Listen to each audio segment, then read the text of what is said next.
Ja, bitte. Entschuldige, Kapitän, der Smutje lässt fragen, ob er auch zur Bordversammlung kommen muss. Ja, der auch. Ja, dann schafft er aber das Mittagessen nicht. So? Hat er gesagt. Einfach unmöglich. Soll ich mal? Traust du dich? Warum nicht? Aber nur so ein Stück.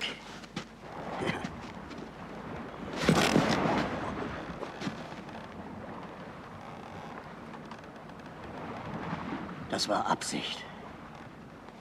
Wie kommst du denn darauf?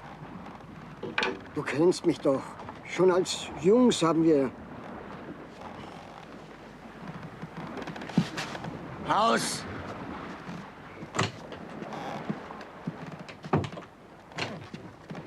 Was soll ich jetzt den Smutje bestellen?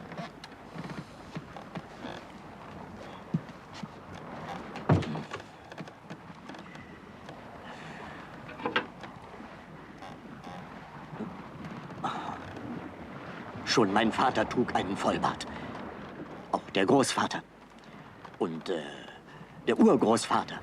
Natürlich auch Urgroßvaters Großvater und dessen Großvater. Überhaupt alle Vorväter trugen einen Vollbart. Ist sozusagen Familientradition. Schon seit Jahrhunderten. Es begann mit Martin I. Er machte schon als Kleinkind seine erste selbstständige Seereise.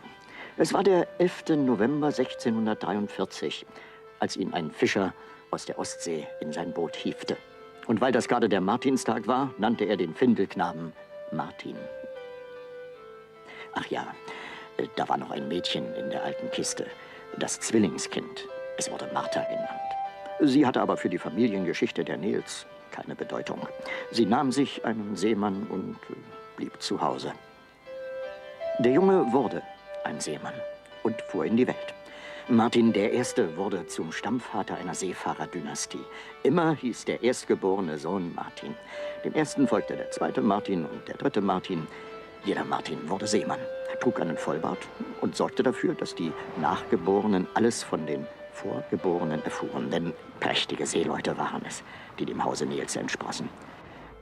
Und das bin ich, Martin der 11. Es heißt, ich war ein besonders freundliches Kind. Im Gegensatz zu meiner Zwillingsschwester Martha. Doch davon später. Mit 14 Jahren ging ich als Schiffsjunge zur See. Meine erste Reise dauerte 5 Jahre. Als wohlbestallter Leichtmatrose kam ich zurück. Beliebt bei Mannschaft und Kapitän, wie ich war, fiel es mir schwer, das Schiff zu verlassen. Zufällig lernte ich ein Mädchen kennen. Es war Liebe auf den ersten Blick. Wir beschlossen zu heiraten und machten Hochzeit. Leider habe ich sie nie wieder gesehen. An Bord war man froh über meine Rückkehr. Der Kapitän persönlich hieß mich willkommen. Nach Jahren, in einem schönen Sommer, kehrte ich zurück. Zu Hause erwartete mich eine Riesenüberraschung. Ich hatte einen Sohn. Leider aber keine Frau dazu. Das Warten war der Mutter des Jungen wohl zu lang geworden. Doch Martha war da. Martha ist immer da, wenn ich sie brauche.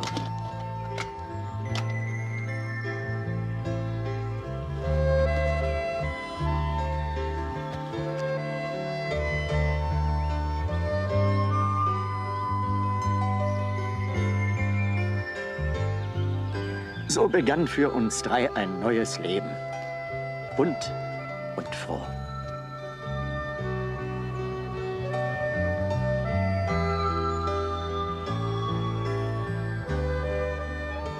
Die erste Reise machte der Junge mit mir. Als ich Kapitän geworden war und Martin, mein Sohn, Maschineningenieur, trennten sich unsere Wege. Die Folgen blieben nicht aus.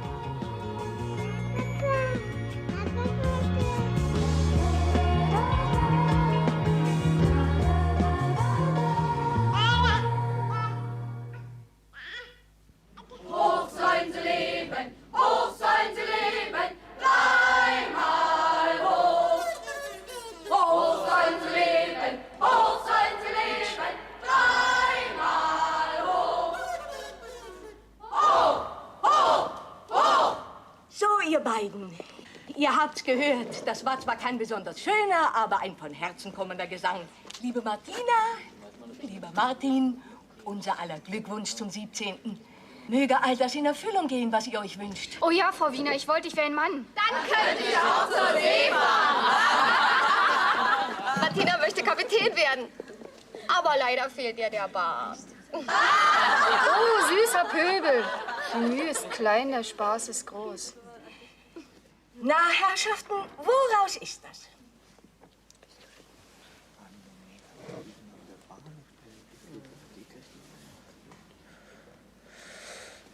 Ich würde sagen, Goethe. Etwas genauer, bitte. Faust, erster Teil, Walpurgisnacht. Aber für mich gilt da eher eine andere Zeile aus dieser Szene. Und welche, wenn man fragen darf? Du glaubst zu schieben und du wirst geschoben. Und wieso beziehen Sie das auf sich, Martin? Mich schiebt der Zwang der Tradition, Frau Wiener. Meine Schwester will zur See und ich muss.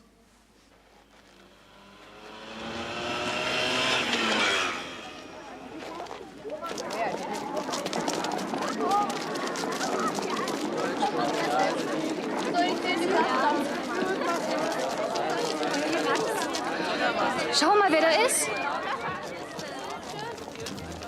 Hallo, Opa. Hallo, Junge. Ja. Komm.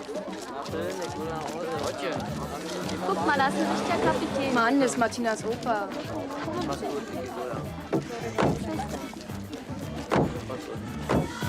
Na, ihr beiden, wie geht's in der Schule?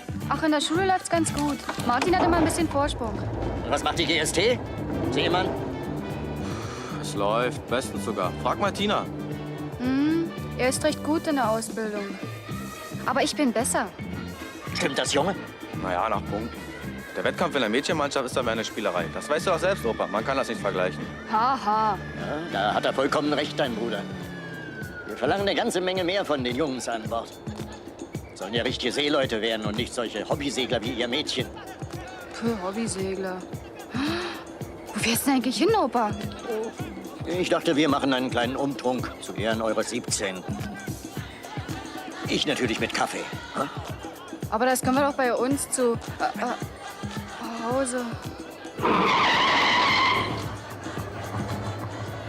Wir müssen nach Hause, Opa. Mutter wartet. Es kommen auch Gäste.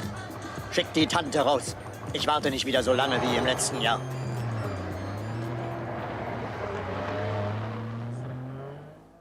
Martin hat einen Leistungsdurchschnitt von 1,3. Martina ist nicht ganz so gut. Sie hat zu viel andere Interessen. Aber 1,8 ist ja auch nicht schlecht. Ich sag mal, willst du nicht doch? Nein, nein. Ich bleibe nur, bis die Zwillinge kommen. Tante Martha will nicht bleiben. Schade. Die Kinder würden sich freuen. Stammt das aus deiner Modellwerkstatt? Ja, unsere alte Vorwärts.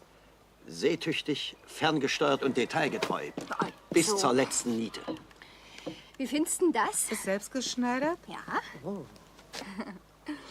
Und von uns kannst du das dazulegen. Davon willst du dich trennen. Oh. Und hier, das ist für den Jungen. Das ist ja Vaters Schiff. Die Wilhelm Pieck. Und alles dran. Da hat er auch wochenlang dran gebastelt. Ist ja wunderschön. Du, der Junge wird stolz sein. Na, hoffentlich. Aber Tante Martha, warum denn so spitz? Wie du weißt, hat sich Martin zur Volksmarine gemeldet. ob Sie ihn nehmen. Na, warum denn nicht? Der Junge ist doch kerngesund. Willst du nicht doch zum Kaffee bleiben? Ich weiß nicht. Drängen Sie nicht. Du weißt doch ganz genau, dass sie nicht darf. Oder hat's dir mein lieber Schwiegervater etwa nicht verboten? Na bitte. Und das nach 13 Jahren. Natürlich, eine gute Frau stellt ihren Mann nicht vor die Wahl, Seefahrt oder Ehe. Das ist unmoralisch. Das wird uns dein Vater nie verzeihen, dass du unseretwegen von der Seefahrt weg bist. Die Tradition über alles. Nein, das verzeiht er nicht. Seit 13 Jahren nicht. Seit 13 Jahren spricht dein Vater kein einziges Wort mehr mit dir. Das finde ich unmoralisch.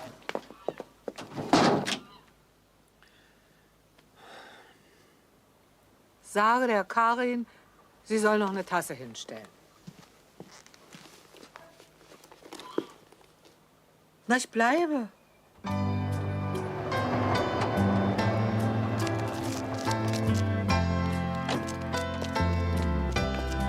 Ich warte nur 10 Minuten. Exakt. Wir richten's aus. Bestimmt.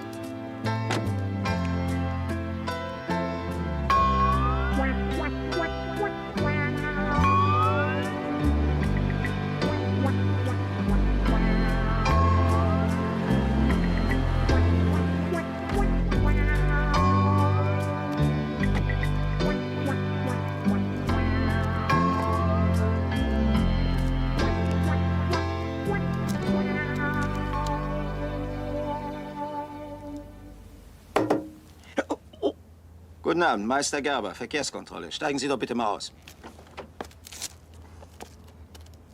Die Fahrzeugpapiere und die Fahrerlaubnis, bitte.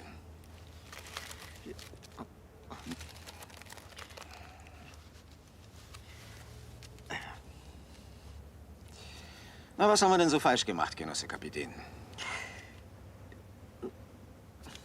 Kommen Sie doch mal bitte mit zu unserem Wagen. Ist Ihnen nicht gut?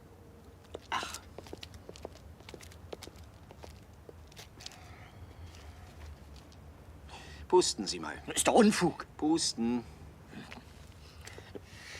Aber ich trinke nie, wenn ich fahre. Pusten, nicht schwatzen.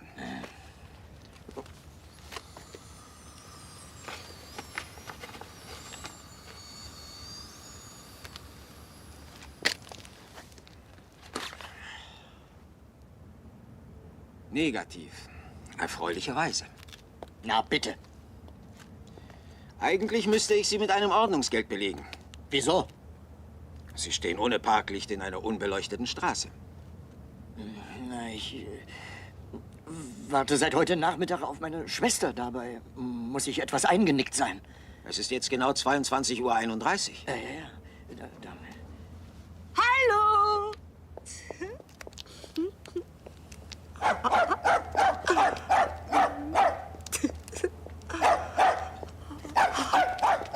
Das war schön. In dem Zustand steigst du mir hinten ein.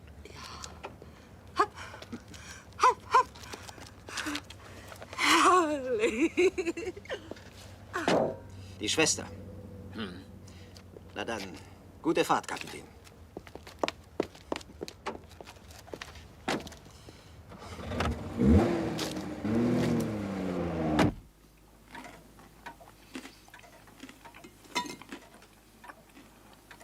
Sag doch was, Marty.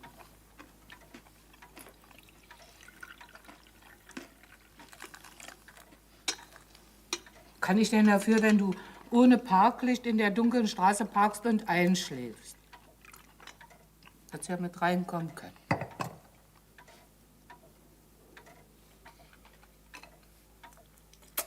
Du redest mit mir auch nicht mehr, ne?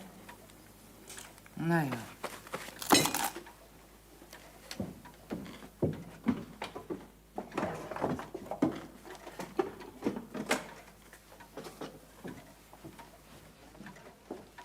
Was machst du denn mit der Familienkrone?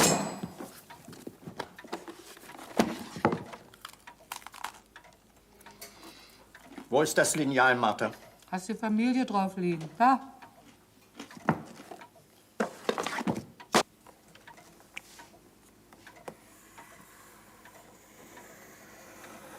Martin! Du kannst ihn doch nicht einfach ausstreichen. Das ist doch dein Sohn, du Rabenvater. Martha, er hat 13 Jahre Zeit gehabt, sich zu besinnen. Aber du weißt doch ganz genau, dass der sofort wieder auf ein Schiff steigt, wenn er nur entzieht. Darum macht er ja nicht mal Urlaub an der Küste, weil er Angst hat, schwach zu werden. Er liebt eben seine Frau und seine Kinder über alles. Aber das verstehst du nicht. Liebe ist ein Fremdwort für dich. Für dich und die ganze männliche Ahnenreihe in unserer Familie. Sieh mal, dein armer Sohn ist ein Einzelkind. Zum ersten Mal ist keine Schwester da. Ich habe dir nie einen Vorwurf draus gemacht, aber spiel dich doch nicht als Richter auf. Du hast ja gar keinen Grund dazu. Du doch nicht. So, hier. Und jetzt wird radiert. Oder wir sind geschiedene Leute.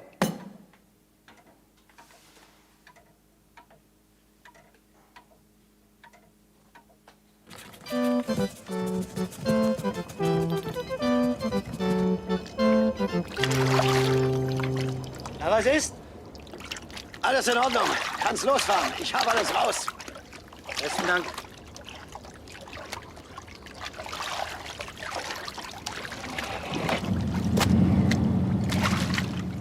Und fahr nicht wieder in unsere Reusen. Sonst wird's teuer. Ich werde mich vorsehen. Feste Jungs! Hol weg! Hol weg! Hol weg!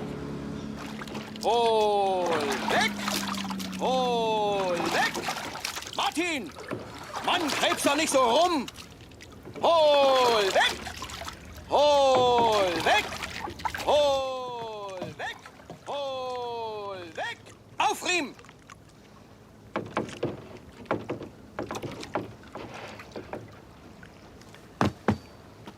Steuerbordseite! Klar bei Riemen! Riemen bei! Na, das werden wir üben. Riemen ein! Mach's doch mal. Kann man was der Knete, Junge? Martin! Mensch, pass doch auf! Schlappergeist! Was ist denn los mit dir? Fast jeder Ausbildungstag ist ein Fiasko.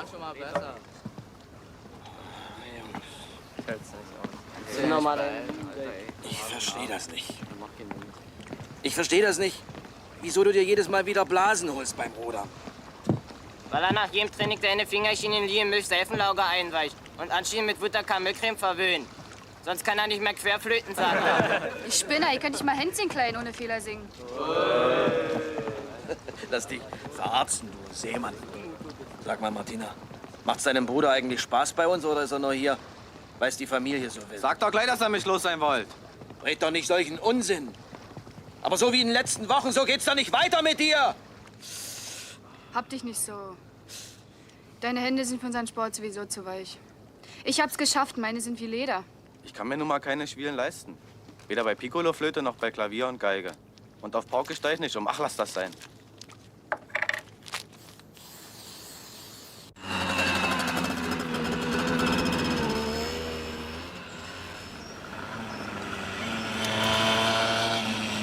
Ich spring ab.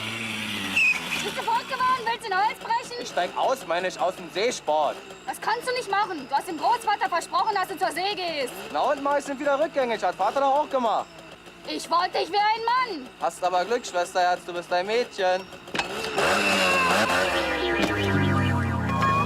Martina! Halt euch! Schnell raus! Na los! Los, Martina, los!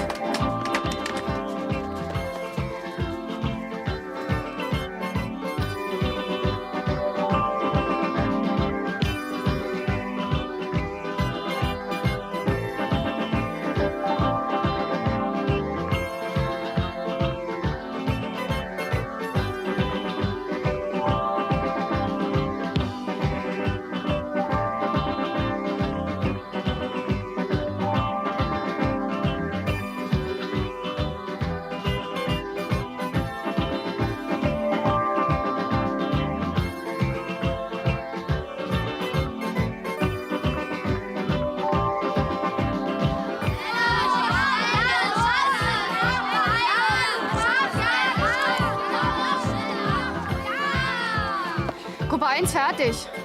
Sehr gute Zeit. Hast deine Truppe prima in Schwung. Ich wollte, du wärst ein Mann. Gruppe 2 fertig.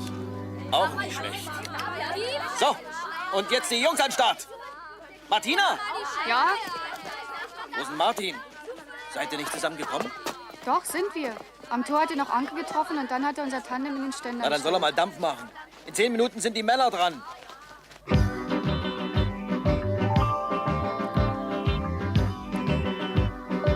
Habt ihr Martin heute schon gesehen? Nee, der ist noch nicht aufgetaucht. Martin Nies! Zum Start! Vielleicht ist er wo. Das ist bei mir immer so. Auch in der Schule, wenn Prüfungen sind. Immer kurz vorher muss er mal. Martin! Ja, was habe ich gesagt? Martin, schneller! Komm da, eile dich, Martin! Los, schneller! Und Achtung!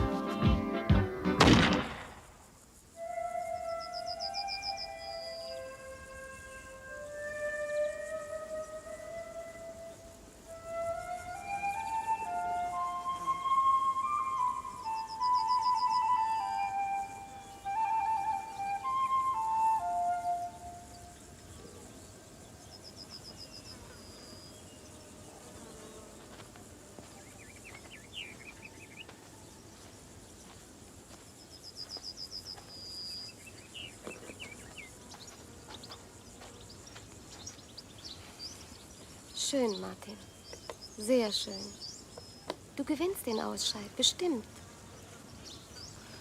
Ich weiß nicht, Anke. Mit den Händen. In 2 Jahren bin ich bei der Volksmarine.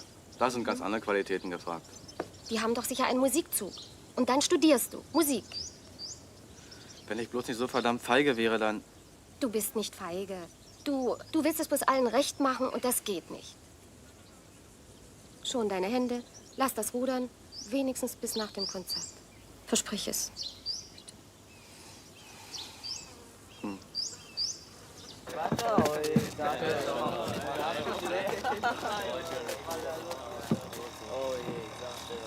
Wartet mal, Jung. Martin! Wo sind denn deine schönen langen Haare geblieben, Martin? Jungs, ich muss euch was erklären. Der Martin, der drückt sich. Weil er für den Kreisausscheid üben muss. Die Musikschule hat ihn delegiert. Da springe ich ihm für ihn ein. Na, hoffentlich merkt's der Trainer nicht. Ihr helft mir doch, Jungs. Mit dem Mädchen habe ich schon gesprochen.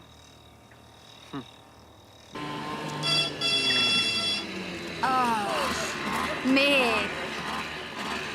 Du kommst ja wie bestellt.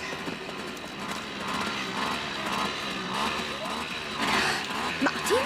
Nee, also mit dir fahre ich nicht. Du bist mir zu leichtsinnig. Ich bin Ihre Tochter, Frau Nils. Und ich hab gedacht, du bist der Martin. Aber wo hast du denn... Hey, wo hast du... Abgeschnitten. Mädel, du machst Sachen. Die schönen Haare. Verstehst du das? Schneidet sich einfach die Haare ab? Na, nun sind die beiden von hinten weit entfernt gar nicht mehr auseinanderzuhalten. Warum bist du denn nicht wenigstens zum Friseur gegangen? Es hat sich so ergeben. Stimmt's, Martin?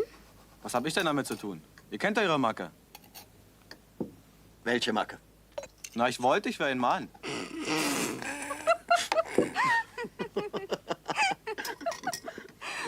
Und wenn das rauskommt, hä? Ein Mädchen in der Männermannschaft, gibt sie einfach für mich aus. Wahnsinn, du bist verrückt, total verrückt. Wie stehe ich da vorhin, Jungs? Die Menschen nicht auszudenken ist das. Wahnsinn! Quatsch, reg dich ab. Bis dein Talentausscheid halte ich durch. Aber das sind fast 3 Wochen, Schwesterchen. Na und? Aber du musst versprechen, dass du danach wieder einsteigst. Versprochen. Aber bis dahin, du hast doch eine ganz andere Stimme. Ein bisschen heiser, da merkt's keiner. Was denn, 3 Wochen lang? Na, sowas kann doch chronisch sein. Nee, Schwesterchen, das stehe ich nicht durch, ohne mich. Bruder, ich tu's nicht für mich. Abwinken.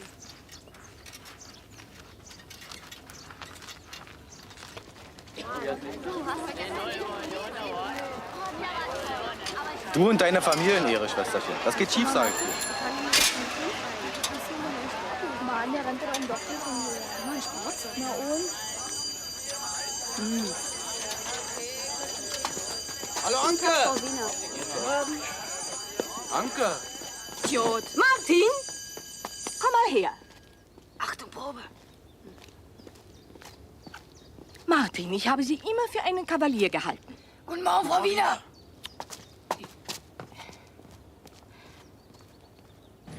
Also ich bitte Sie, was sind das für Zustände in diesem Hotel? Sie werden doch für besondere Gäste noch ein Zimmer in Reserve haben. Ich bedauere, meine Dame, wir sind restlos ausgebucht. Máte pokoj číslo 120 a 121. Na also, Sie haben ja noch Zimmer. Dieser Herr bekommt gleich 2 und ich benötige nur 1. Aber Sie haben nicht vorbestellt, meine Dame. Leider. What is your name, please? Svensson, Lars Svensson, Sveriges Radio Stockholm. Jo, et enkelrum. Beon passet. Was ich immer sage, Ausländer muss man sein, dann geht alles. Das hoffe ich sehr, meine Dame. Das hoffe ich unter allen Umständen. Aber... Danke. Gestatten Sie, mein Name ist Hügli. Hügli aus Zürich. Ich habe ein Zimmer bestellt. Ein Doppelzimmer. Für mich und diese Dame. Diese Dame gehört zu Ihnen? Ach nein, das ist ein Irrtum. Gestatten Sie, dass ich Ihnen meine Dame vorstelle. Entschuldigen Sie, aber so hört sie am besten. Ja, komm, mein Schätzeli, hopp. Das ist sie. Sehr ulkig. Frau Nils, wenn sich der ganze Trubel hier gelegt hat, dann kommen Sie doch bitte mal zu mir. Ja, Nicht? natürlich. Also ich dachte, das ist hier eine Unterkunft für Menschen. Ja, da sind Sie richtig informiert, meine Damen. Ich finde das unerhört. Also mich sehen Sie hier nicht wieder. Ich übernachte doch nicht in einer Tierpension. Sie sind Artiste. Das ist meine Partnerin. Na, sag schön Grüezi zu der Dame. Cognac oder Korn? Wenn Sie mich fragen, dann meine ich, einen so wichtigen Fall sollte man nüchtern, ich meine ohne Alkohol behandeln.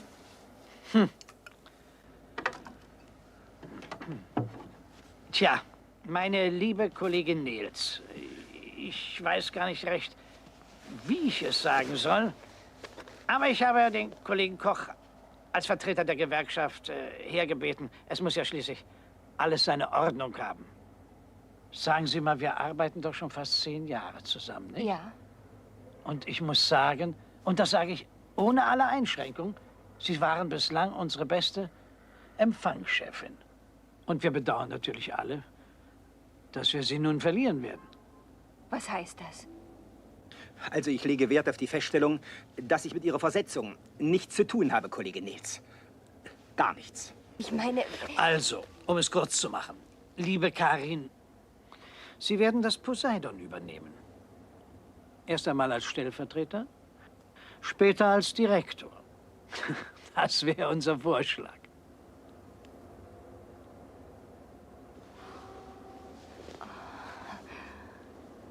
Also ich glaube, jetzt könnte ich doch so einen kleinen gebrauchen. Natürlich.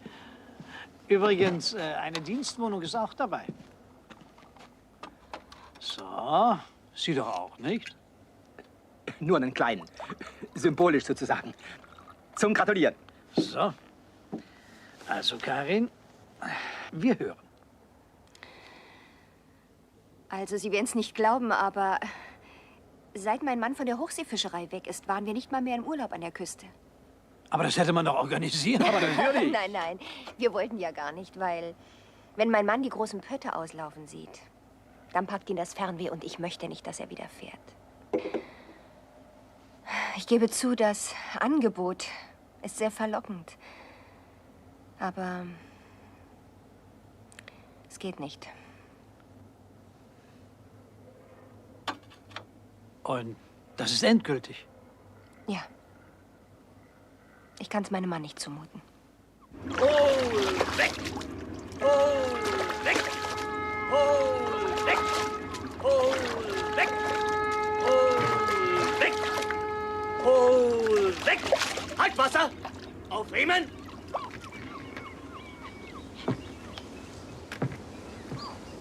Wie es scheint, kommt die Martina wieder nicht. Versteht ihr das? Nein, uns hat sie nichts zu sagen. Seit 3 Wochen lässt sie uns schon im Stich. Martin, was ist mit deiner Schwester los? Die ist schon wieder nicht da. Was ist denn los mit ihr? Ah, die Erkältung. Es wird und wird nicht besser. Mädchen sind nun mal nicht so hart. Naja, da musst du eben einspringen. Ich brauche einen 8-Mann für die Mädchen. Tu's für deine Schwester. Jetzt gleich. Junge, mit dem Mädchen hältst du allemal mit. Na los, steig schon ein.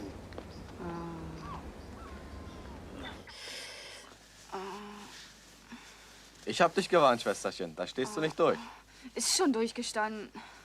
Sonntag ist ein Konzert und vorher gibt's kein Training. Ich habe mich entschuldigt, weil du Flöte üben musst. Aua! Was nennst du Gefühl in den Händen haben?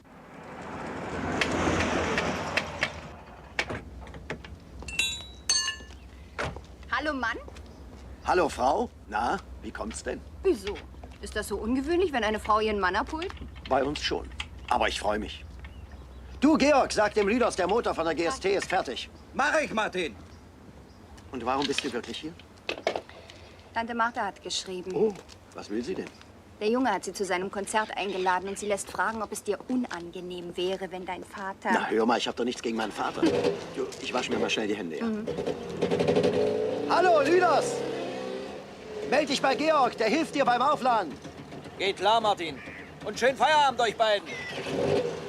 Übrigens, auf euren Sohn, da könnt ihr stolz sein.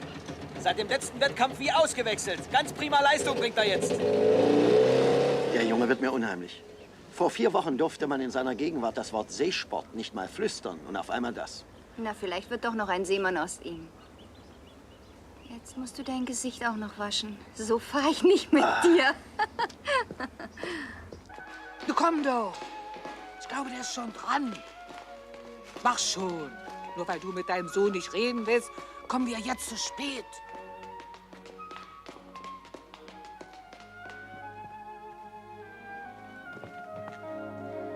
Psst. Siehst du, unser Martin ist schon dran.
Bravo! Bravo!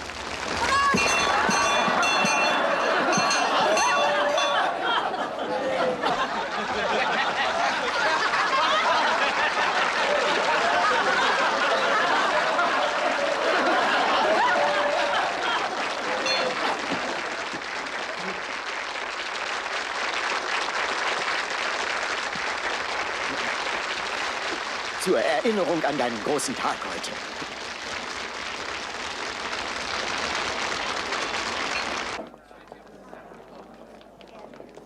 Tag.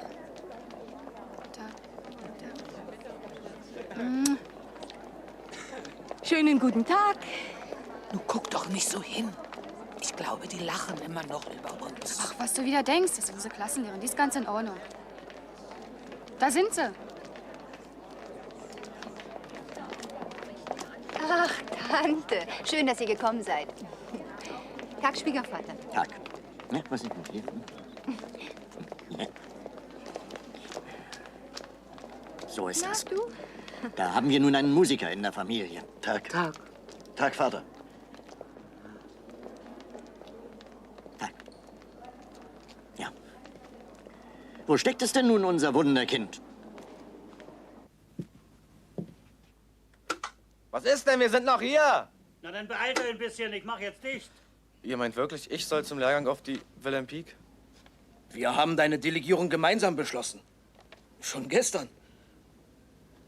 deine Leistung in den letzten Wochen. Dein Eifer, deine Disziplin. Und das alles neben der Schule und neben der Vorbereitung auf dieses Konzert hier. Alles das hat uns bewogen. Ich danke euch, ihr macht mir eine riesige Freude. Na also. Na, passt ja wohl nicht, unser Mach dir nichts ehrenvoller draus, Auftrag. Martin. Ich muss da auch schon auf nachsitzen. Doch, die Arbeit gefällt mir gut. Doch, ja, ich habe... Tag, Captain Nils. Ach, Lüders. Auf Wiedersehen. Ja. Hallo. War sehr gut, Martin. Bravo. Das freut mich. Wiedersehen. Auf Wiedersehen. Wiedersehen. Wir sehen uns Fahr vorsichtig.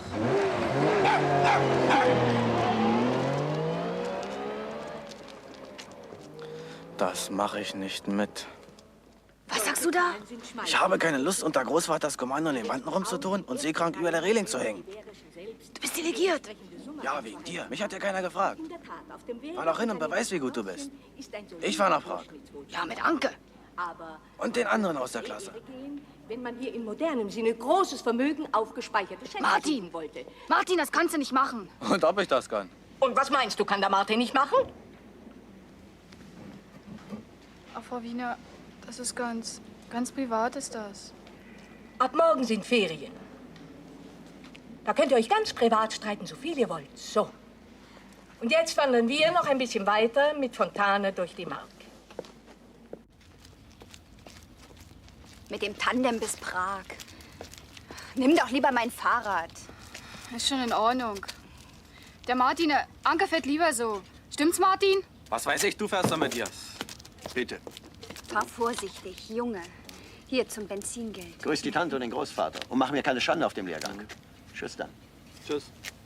Oh, danke. Es ist ja nur, damit mir keiner Geiz vorwerfen kann. Steck's in den Brustbeutel. Hast du alles? Personalausweis, Fahrerlaubnis, GST-Buch, Delegierung. Alles da. Tschüss. Tschüss. Hier, mein Mädel. Iss mir ordentlich. Tschüss dann. Tschüss. Hast du das tschechische Geld Es hat doch eingesteckt? der... Was? Das ist in der Satteltasche, ganz unten. Naja, Na gut. los dann, schieb ab. Los. Ahoi. Tschüss, ahoi.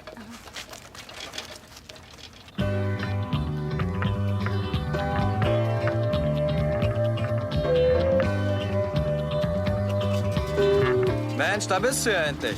Du müsst schon längst am Bahnhof sein.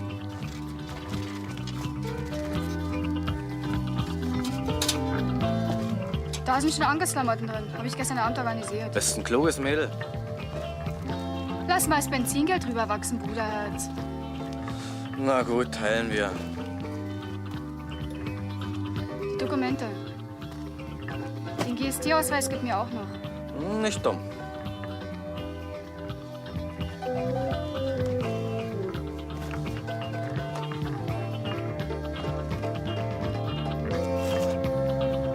Na dann, auf nach Prag, Bruderherz. Ja, ja. Wie sagt man so schön in Radfahrerkreisen? Gut Tritt oder so. Aber ihr schummelt ja. Ihr fahrt bis Dresden mit der Bahn. Das schafft ja jeder. Und grüß Anke schön von mir. Sie soll nicht traurig sein. Warum? Weil du mich ablösen wirst auf dem Lehrgang. Spätestens übermorgen. Da kannst du lange warten.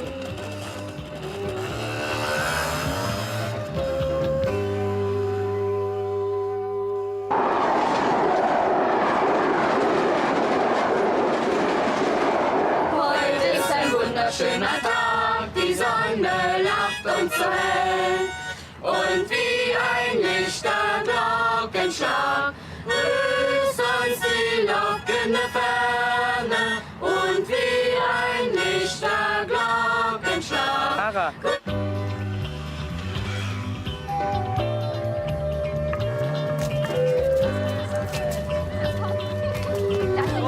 Nicht so schnell. Komm, ich mach auf.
Frau, alles klar?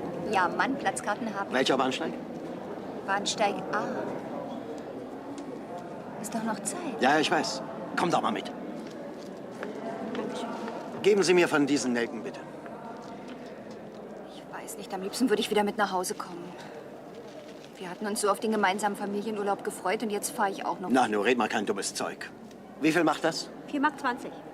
Danke. Stimmt so. Danke auch. Natürlich besuchst du deine Eltern. Du warst doch schon Jahre nicht in Demmin. Höchste Zeit, dass du mal hinfährst. Ich amüsiere mich schon, keine Sorge. Du und deine Schiffsmodelle, du. Hier, gib sie der Mutter und grüß schön. Auf dem Bahnsteig A Ich liebe dich, Mann. nach Stralsund über Neubrandenburg und Demmin. Fahrplanmäßige Abfahrtszeit 15:32 Uhr. Danke. Der nächste bitte. Dein Flickzeug brauche ich dann mal, ja? Und Sie sind Martina Nehl? Nee, Martin. Ona. Also Martin, dann wollen wir dich mal reinlassen. Weißt du Bescheid hier? Ich kann ja auch nicht weg.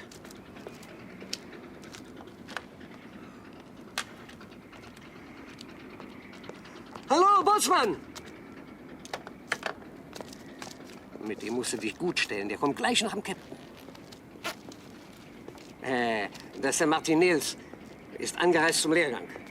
So, der Enkelsohn. Na, dann stell mal dein Moped ab. Gleich in dem vierten Haus. Und dann gehst du zum Mittagessen. Da lernst du gleich deine Kameraden kennen. Oder willst du erst deinen Großvater begrüßen? Der ist zu Hause. Bist du stumm? Nein, nur heiser. Ach, das noch. Na, dann lass dir von Tante Martha ein Kamillendeko.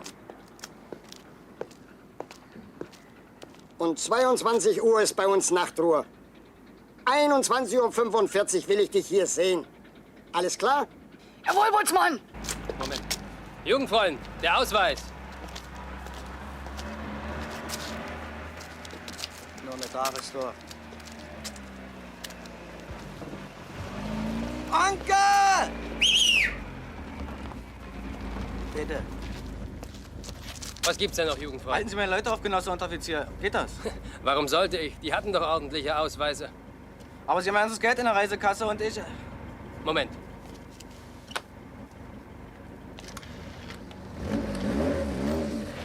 Wer ist dran? Ah ja, Genosse Kobusiel.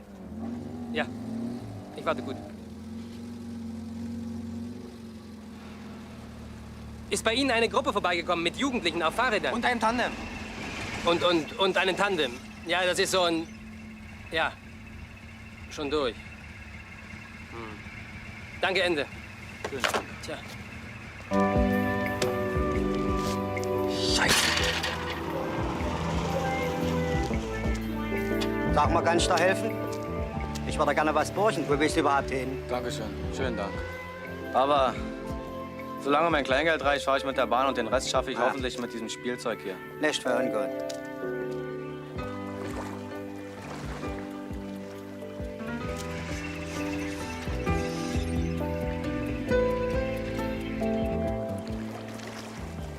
Dreiviertel 5.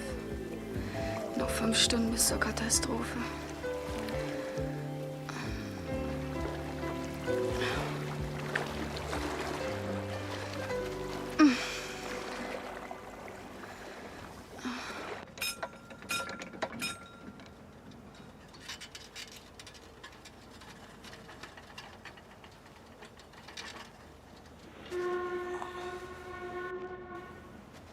Na, Sportsfreund, wo sollst du denn hingehen? Weißwald. Der Zug ist in einer Stunde da, aber du wirst ein paar Stunden länger brauchen. Haben Sie nicht ein Plätzchen für mich da drin? Nee, junger Mann, das geht leider nicht. Aber 7 Kilometer von hier ist eine Jugendherberge, die Lochmühle. Da kannst du sicher übernachten. 7 Kilometer? Das schaffe ich noch. Sag einen schönen Gruß, dass du von mir kommst. Der Leiter ist nämlich mein Sohn. Danke. Das kann der Bengel doch nicht machen. Mit mir doch nicht. Vielleicht hat ihn der Captain aufgehalten. Ich werde mal anrufen. Ja. Mal sehen, wo der Junge bleibt.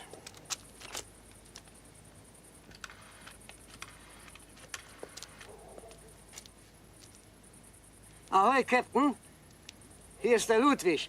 Der Pförtner. Entschuldigen Sie bitte. Bei mir ist der Bootsmann. Er fragt, wann Ihr Enkelsohn kommt. Noch 5 Minuten, da bin ich weg. Ja, das war der Bootsmann. Aha, verstehe. Ende. Na, was ist? Der Junge war gar nicht beim Captain. Nicht? Nein. Wo steckt er dann? Der Enkelsohn. Aber mit mir nicht. Mit mir nicht! Sie wollen trotzdem warten, Bootsmann? Bis zur letzten Wolle.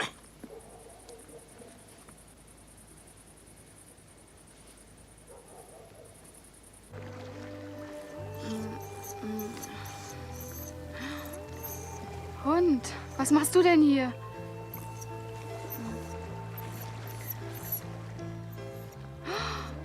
Oh je, der Bootsmann.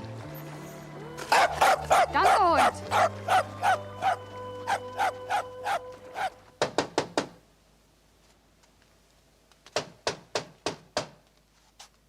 Ja doch, ja, ich komme ja schon.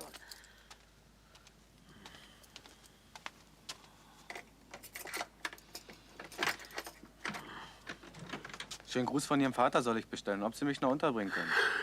Wie heißt du? Nils, Martin Nils. Nun komm rein. Leise. Hier schläft schon alles. Wo? Erstes Zimmer links. Danke. Den Schreibkram machen wir morgen früh. Geh nach Hause, Hund. Geh.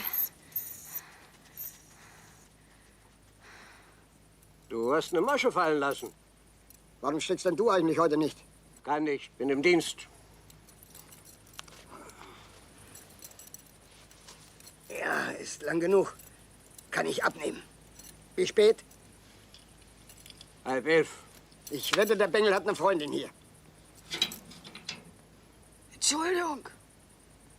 Hab mich verspätet. Nach dem Morgenappell Meldung beim Kapitän. Ein Kursant ohne Disziplin hat an Bord nichts verloren. Ist das klar? Jawohl, Bootsmann. Na und? Jeder Seemann hat früher seine Socken selber gestrickt. Wir können es eben noch. Ich kann ausstrecken. Erlauben Sie?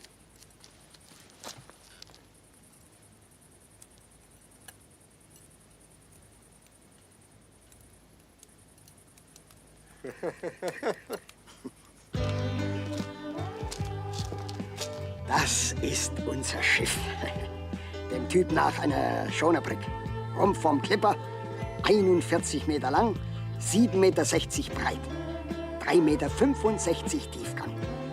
Und hat eine Wasserverdrängung von 290 Tonnen. Die Masten sind ca. 28 Meter hoch und tragen 520 Quadratmeter Segelfläche. Na, du wirst es noch erleben. Nun absehen wir in die Koje. Unten am Niedergang ist noch was frei.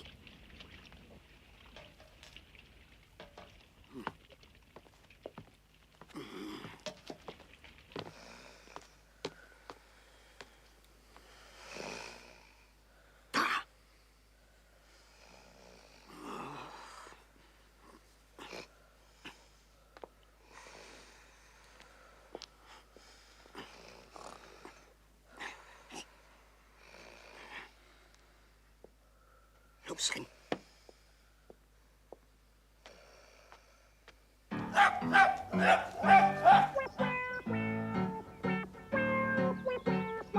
Und beugen. Tiefer, tiefer. Nun geh doch richtig runter, Martin. Runter, ja, so. Und nun zur Lockerung.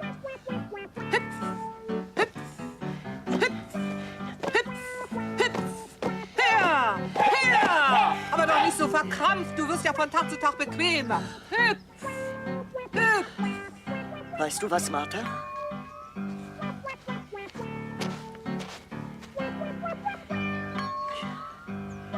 Dein Morgensport hängt mir zum Halse raus. Und Puste hast du auch keine mehr. Nur los, da hilft nur eisernes Training. Reiß dich zusammen, dein Bootsmann kommt. Und auf der Stelle gelaufen. Und 1 und 2 und 1 und 2 und 1 und 2 und... Captain, 1 red doch der Martha zu, sie soll mich endlich heiraten. Sonst wirst du nie ein freier Mann. Und 1 und aus. Wohlerzogener Mensch, ach, guten Morgen und wartet dann, bis er angesprochen wird. Aber seine Lebensart war für dich ja immer Fremdwort. Junggeselle. Nur du kannst das ändern, Martha. Nur du. Beeil dich, dein Kaffee wird kalt. Ja, doch, sofort. Warte mal. Sag mal, der Anruf gestern Abend. Du weißt schon, was war los mit meinem Enkel? Was soll denn gewesen sein? Ein Missverständnis. Du kennst doch den Übereifer von unserem Pförtner, vergiss es. Schon gut, Klaus. Aber keine Protektion, Bootsmann. Lass nichts durchgehen. Ja. Du kannst stolz sein. Dein Enkel ist in Ordnung. Tschüss. Tschüss. Du komm doch, der Kaffee ist schon eiskalt. Ja, doch, ich komme ja schon.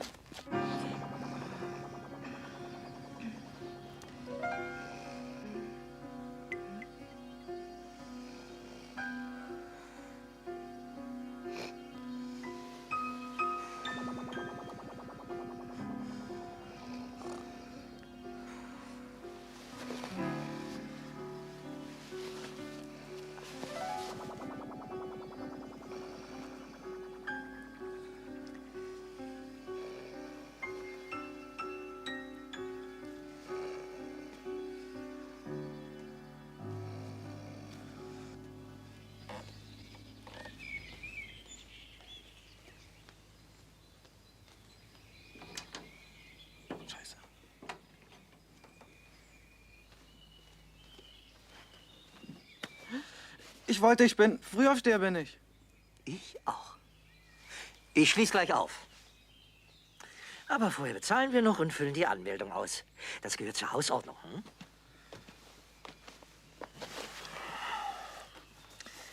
Na los, komm, ich brauche deinen Personalausweis.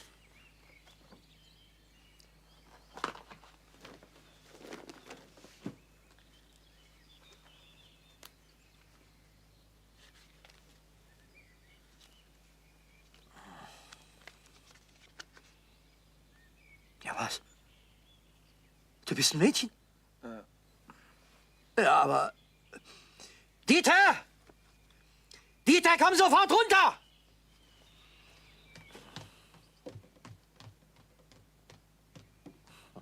Ja, Papa?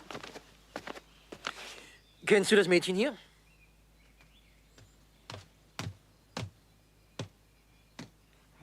Sie war heute Nacht bei dir im Zimmer. Na, deine Eltern werden sich freuen, oder? Ist dir der ABV lieber? 8, 7, 6, 5, 4, 3, 2, 6 Uhr, endlich.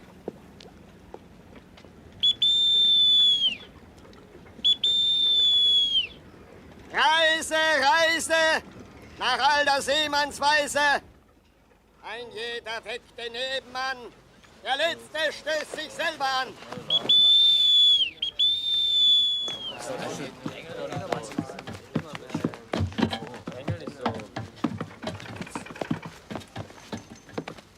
Tempo, Tempo, Männer!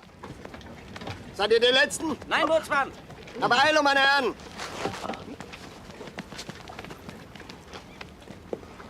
Eilung! Sag mal, bist du der sagenhafte Enkel? Er ist es, aber er spricht nicht mit jedem. Vergiss den Enkel. Ich bin Fiete Senkpiel. Schon vergessen. Kursanten! Ihr seid hier zur maritimen Ausbildung. Und ich bin euer Bootsmann. Und das hier ist meine Signalpfeife. Also die Pfeife des Bootsmanns. An Bord gibt es 2 die Pfeifen. Den Wind und den Bootsmann. Und nun rate ich euch eins, liebe Freunde. Verwechselt nie die Reihenfolge. Habt ihr verstanden? Nie. Du da. Was macht ein Seemann, wenn das Signal kommt, alle Mann an Deck? Gleich, ob er schläft oder isst? Na, beeilt sich. Was macht er? Er beeilt sich, den Befehl auszuführen, Bootsmann. Richtig, mein Junge, er beeilt sich. Habt ihr verstanden? Er beeilt sich. Im Ernstfall kann es auf Sekunden ankommen. Begriffen? Jawohl, Bootsmann. Ich höre nicht alle. Jawohl, Bootsmann! Gut. Kursanten, und nun wollen wir etwas für unsere Gesundheit tun. Ihr werdet staunen, was unser Bootsservice alles für euch zu bieten hat. Kursanten, Achtung! Fertig machen zum Duschen. Büchsen, runter!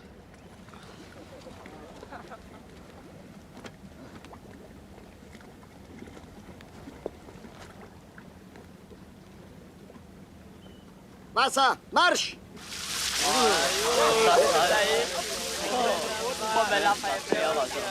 Was ist denn mit dir, Martin? Bist du wasserscheu?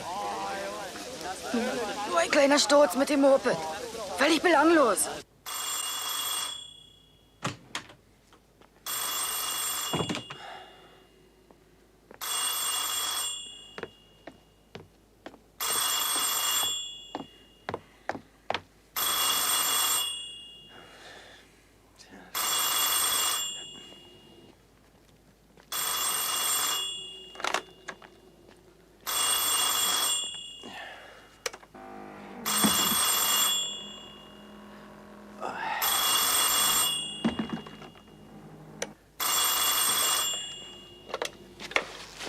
Moment. Ja, Martin Nils. Ja. Was? Meine Tochter? Als Junge verkleidet? Das kann doch nicht sein. Gut, gut. Wenn Sie meinen. Natürlich komme ich sofort. Wo ist das bitte? Gut. Na, warte, minder. Also, wenn du mich fragst, Martha, mit dem Verband hier kann er keinen Dienst machen. Ja, jedenfalls nicht in dem Band. Ich kenne meine Verantwortung. Na, oder doch. Aber das musst du entscheiden. Du bist hier die Medizinfrau. Gib mir Bescheid, Martha. Ja, ist ja gut. Was hast du dir bloß dabei gedacht? Nädel, du machst ja Sachen. Tja, das ist schon alles, was ich euch zur Einweisung sagen wollte. Die Hälfte könnt ihr vergessen. Aber eines nicht. Wir brauchen keine Artisten, die für Nervenkitzel sorgen. Wir wollen solide Seeleute aus euch machen, die ihr Handwerk von Grund auf beherrschen. Also, schreibt euch hinter die Ohren. Die eine Hand gehört dem Schiff und die andere der Sicherheit, gleichgültig ob im Hafen oder auf See. Ist das klar? Klar, Genosse Kapitän! Lehrgang übernehmen. Lehrgang, Stillstand, ab Bord wegdrehen. Na, was ist mit dem Jungen? Was weiß ich, sie hat nichts gesagt, kein Wort. Aber den Jungen hat sie da behalten. Naja, bei diesem Verband von hier bis da. Diese Mopeds. Verbieten müsste man die Dinger. Ob ich den Jungen besser mit nach Hause nehme? Nee, Kapitän, das wird Ihnen nur schaden. Er heißt jetzt schon bei den Kursanten nur der Enkel. Warten wir ab, was Martha sagt. Und wenn er nicht kommt, dein Bruderherz? Wenn er dich nur einfach sitzen lässt, was machen wir denn dann? Was meinst du, was dein Großvater mit mir macht, wenn das alles rauskommt? Wenn der merkt, dass du mich zu deiner Komplizin gemacht hast. Na. Aber was hilft's? Wir Frauen müssen zusammenhalten. Nur halt doch stille, wenn es richtig aussehen soll.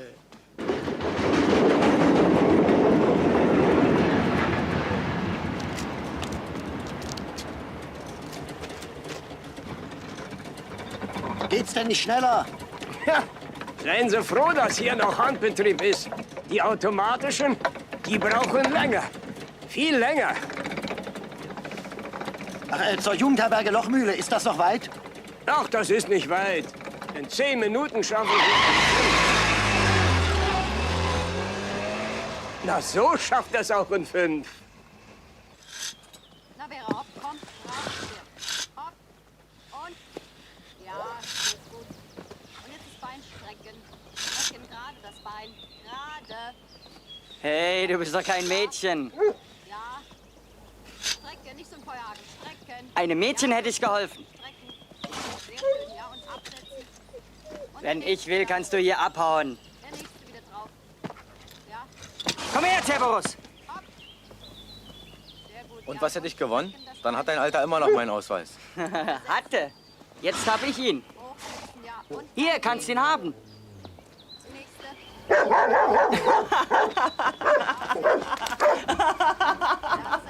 Bist ein Scherzkeks, was? Das Bein. Ja, und wieder absetzen. Ja, und die nächste. Es war nicht so gemeint. Wie dann? Ja, und der zweite drauf. Und hopp. Dass du ein Junge bist, weiß ich schon lang. Ach, willst ein Lösegeld von mir haben, ne?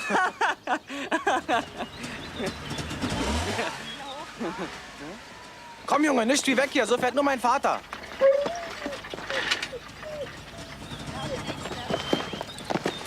Los! Hopp!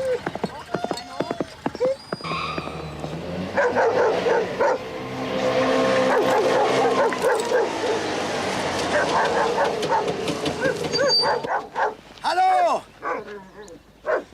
Ist das hier die Lochmühle? Moment, ich komme. Mach mal Schon einmal. her. Ja. Gut so. Gerade halten. Haben Sie mich angerufen? Sind Sie der Vater? Ja, wo ist meine Tochter? Ja, kann nicht weit sein. Mein Sohn passt auf Sie auf. Was? Und wer passt auf ihn auf? Martina! Dieter! Martina!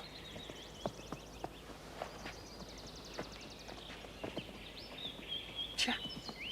Ja, wie können Sie denn so ein Mädchen überhaupt ohne Aufsicht lassen? Na, hören Sie, Kollege oder Herr. Wie war gleich der Name? Meier. Meier mit AI. Angenehm, Nils. Na, hören Sie mal. Für meine Tochter, da lege ich die Hand ins Feuer. Aber ob Sie das für Ihren Sohn auch können? Dieter! Mein Sohn ist da. Gerade sitzen. Haltung. Na, wo ist das Mädchen? Martina! Der Martin lässt grüßen, aber er hat es sehr eilig gehabt.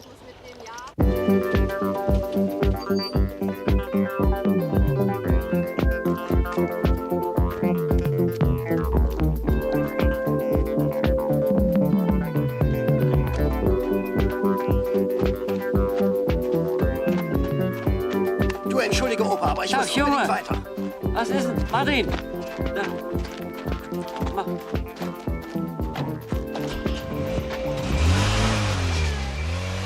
Warum hat das denn so eilig, der Martin? Nach den Zwillingen hat er gefragt und auch nach Karin.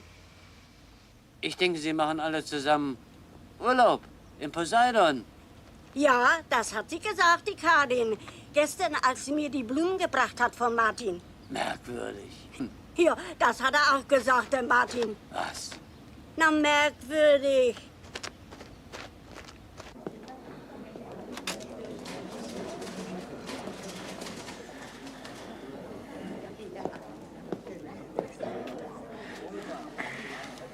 Bitte mach jetzt kein Aufsehen. Ich erklär's dir gleich. 3. Etage. Da drüben ist der Fahrstuhl. Wissen wenigstens die Kinder, dass du hier bist? Nein, natürlich nicht. Schade. Dann weiß ich auch nicht mehr, wo ich sie noch suchen soll. Kollegin Brinkmann. Wenn dein Bruder bis morgen Mittag nicht hier ist, dann müssen wir deinem Großvater die Wahrheit sagen. Können wir damit nicht bis abends warten? Nein. Einmal muss Schluss sein mit der Schwindelei.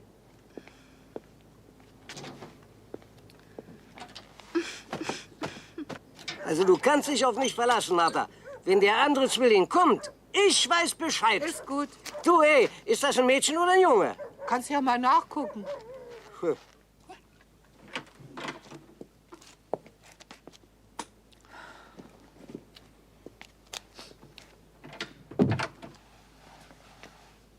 Duff. Nichts. Na, was ist, Martha? Aus dem wird nie ein richtiger Wachhund. Ich meine den Jungen. Er muss doch nicht etwa den Lehrgang abbrechen. Martha, du bringst mir den Jungen wieder auf die Beine. Morgen geht der 13. Martin mit mir auf seine erste Reise. Martin, ich...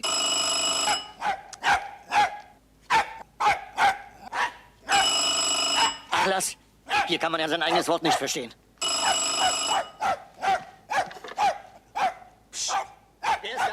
Du komm jetzt schnell. Hotel Poseidon? Ach du, Karin, na nu. Hast du das Hotel gewechselt? Ja, ich verstehe gut. Natürlich ist der Junge hier zum Lehrgang. Wo soll er sonst sein? Martina?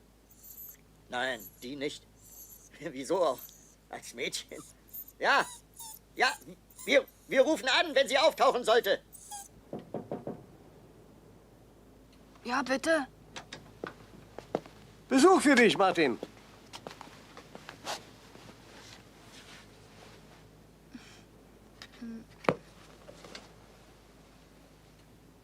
Tja. Eine Ähnlichkeit habt ihr beiden? Kaum zu glauben. Ja, zum Verwechseln. Aber nur 10 Minuten, Kennings. Dann herrscht hier Nachtruhe. Keine Sorge, Meister. Wir müssen nur schnell was austauschen.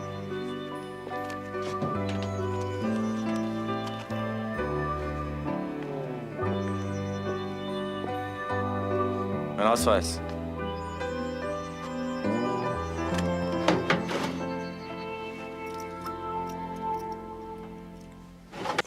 Wo sollten wir anrufen, wenn wir was wissen? Hinter Hotel Poseidon, die Nummer liegt am Telefon. Wieso, weißt du was? Und nur könnte doch sein, dass Martina wirklich kommt. Ahoi. Oh, das ging aber schnell.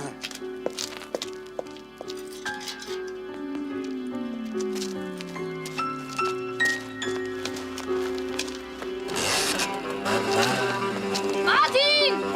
Martin!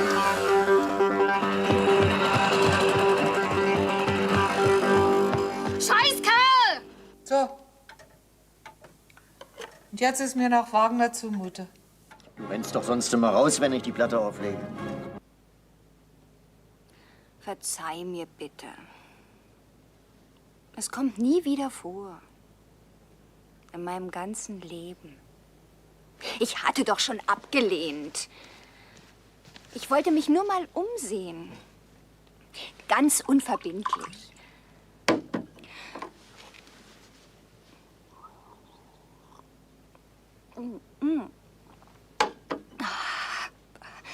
Ich weiß, es war dumm von mir. Ich hätte es dir sagen sollen. Versöhnungskuss, Mann.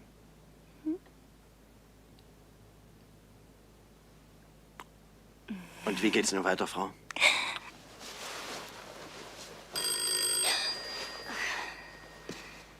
Nils? Ach, Tante Martha. Komm. Aber ich denke, der Junge ist bei euch. Nein, der Junge ist nicht bei uns. Wie? Hallo! Moment. Nein, Karin, der Junge ist nicht bei uns. Nein, die Martina ist da. Aber das kann sich schnell ändern, dann ist der Junge da und Martina weg. Wie? Natürlich rede ich von unseren Zwillingen. Ich muss Schluss machen. Ich kann nicht mehr. Weg! Was für die falsche Brille auf? Ist doch unsere Martina. Kann man denn in diesem Hause nicht mal in Ruhe Wagner hören? Schrei doch nicht so, der Hund muss mal raus. Hat er mir gerade gesagt. Vermittlung. Verstehst du das? Morgen früh fahren wir nach Wiek. Warum nicht jetzt? Erst hat er mir alles weggenommen, auch das Taschengeld. Und dann hat er mich eingeschlossen. Der Kerl, der Blöde. Ich musste durchs Fenster. Na ja. Jedenfalls ist er doch nur endgültig weg und ich muss deinem Großvater die Wahrheit sagen. Ich hol dich dann rein, ja? Aber erst mal sehen, wie er es aufnimmt.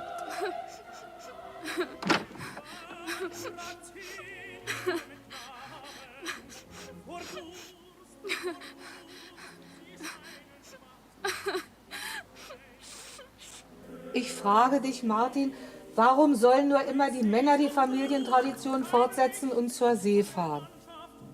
Ist das gerecht? Sag endlich, was du willst. Also gut. Warum darf ein Mädchen nicht Seemann werden, wenn sie das Zeug dazu hat? Unsere Martina zum Beispiel. Martha, was soll das? Seefahrt ist doch kein Kriterium für Gleichberechtigung.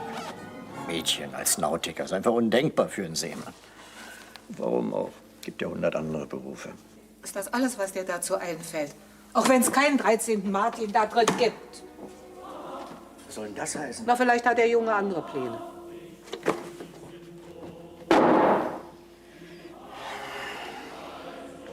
Dann versteckt den Bengel nicht länger im Krankenrevier.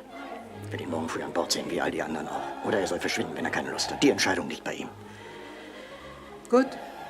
Und noch etwas. Damit das klar ist zwischen uns. Eher will ich Martin der Letzte sein, aber eine Martina die Erste wird es in dieser Familienchronik nicht geben. Das schwöre ich. Bei meinem Bart. Niemals! Los, ab mit dir zurück in die Schule. Es bleibt alles so. Du spielst weiter deinen Bruder. Hat das der Opa gesagt? Geht um sein Bart. Nun mach schon. Und lass dich nicht erwischen.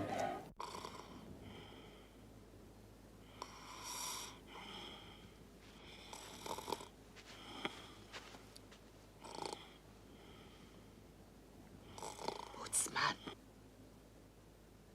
Bootsmann.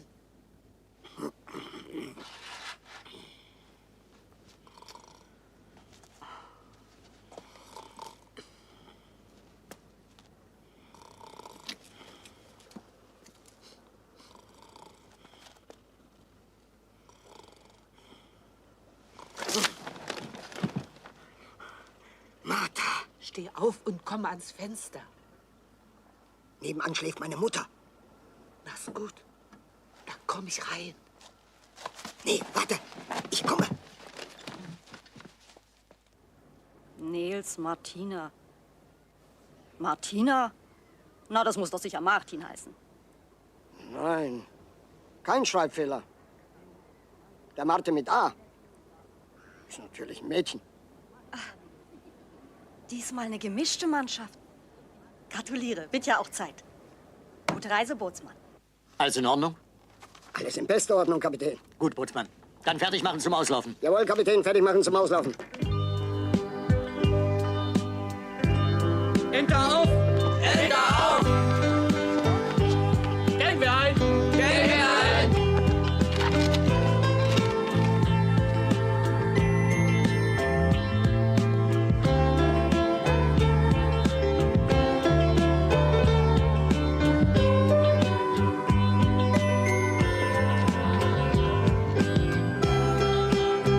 Martin! Martin!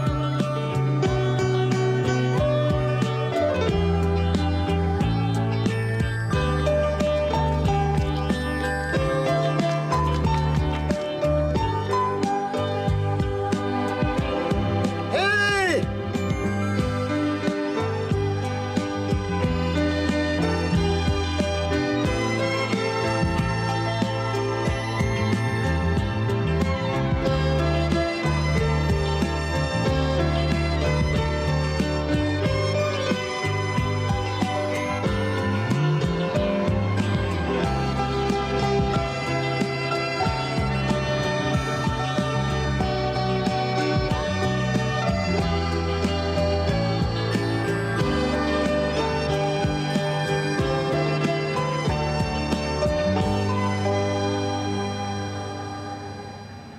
Das kann doch wohl nicht wahr sein. Ich hab sie nicht. Es tut mir leid, Herr Nils. Ohne Fahrzeugpapiere und Auslandsversicherung, da kann ich Sie nicht passieren lassen. Es tut mir leid. Schon gut. Das hat sie mit Absicht gemacht. Wer macht denn so etwas? Na, meine Schwester.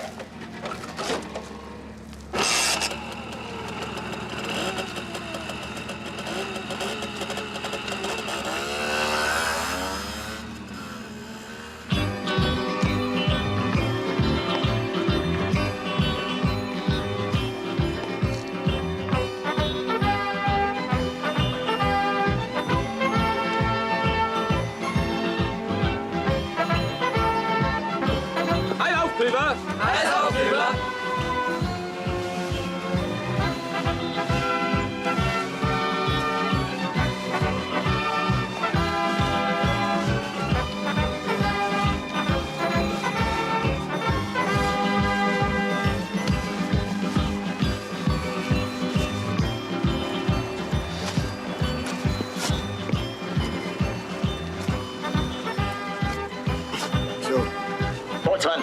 zurückzudrücken.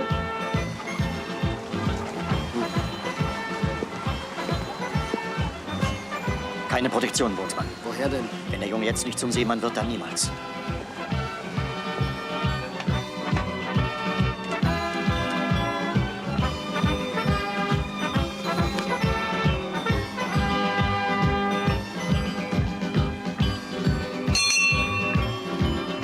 Auf der Wache ist alles wohl.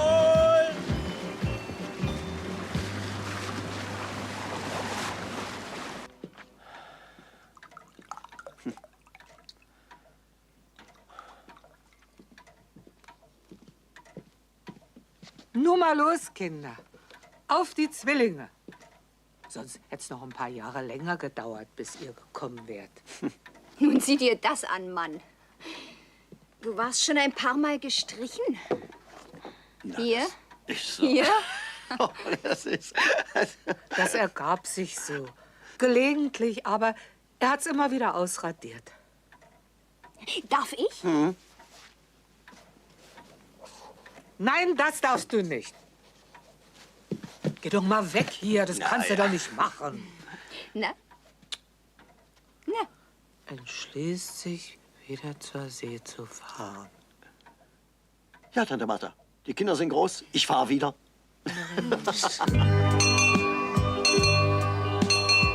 Auf der Wache ist alles wohl. Aber Vorsicht, Knut, der Lift ist defekt. Aha. Du schläfst besser in meiner Koje hier.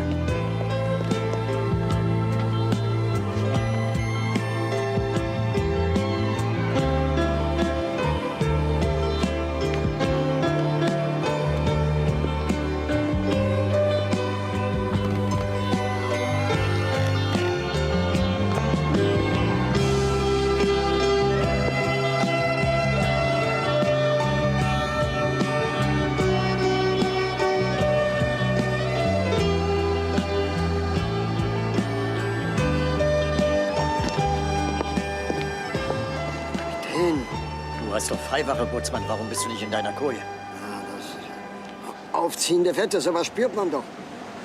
Du bist doch auch da, Kapitän. Wir werden Leinwand runternehmen müssen. Ja. Macht klar zum Wegnehmen der Räude des Flieger- und des Gaffeltopsegels. Klare 10 Sache, Grad abfallen. Kapitän. 10 Grad abfallen. Zwischenstartsignal! Zwischenstartsignal!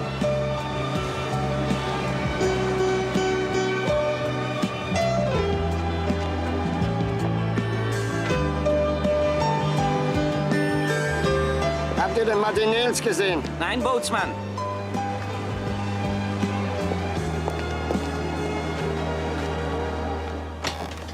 Aufwachen! Raus aus der Koje! Deine Wache ist schon in den Wanten! Ich hatte mir jegliche Bevorzugung verbeten, Bootsmann. Mach ihn! Kapitän, Wir sehen uns später. Macht jetzt euren Dienst. Flucht! Oh.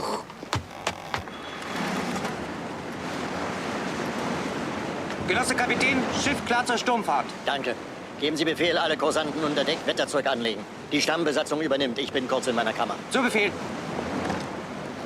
Alle Kursanten unter Deck, Wetterzeug anlegen. Das nennt sie nun Seefahrt. Wie die Säuglinge behandeln die uns. Willst du etwa zu Großvater Händchen halten? Jetzt? Jetzt. Komm.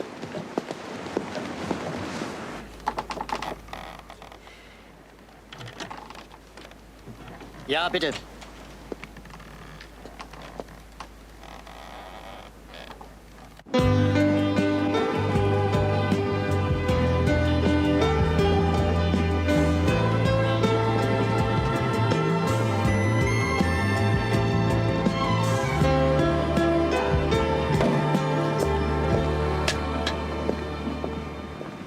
In einer halben Stunde beide Wachen unter Deck. Beide Wachen unter Deck. Reise, Reise, nach alter Seemannsweise. Ein jeder weckt den Nebenmann, der letzte stellt Enkelchen sich ist noch selber müde. an. Komm.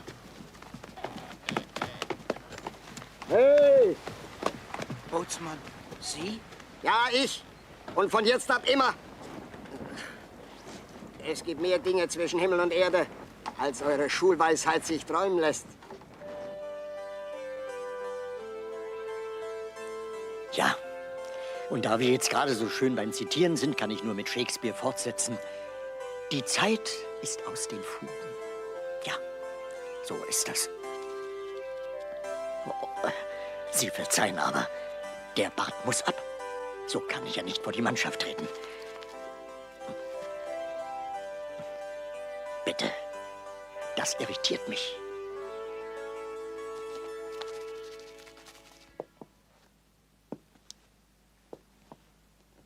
Martina Nils aufstehen. Was? Martina?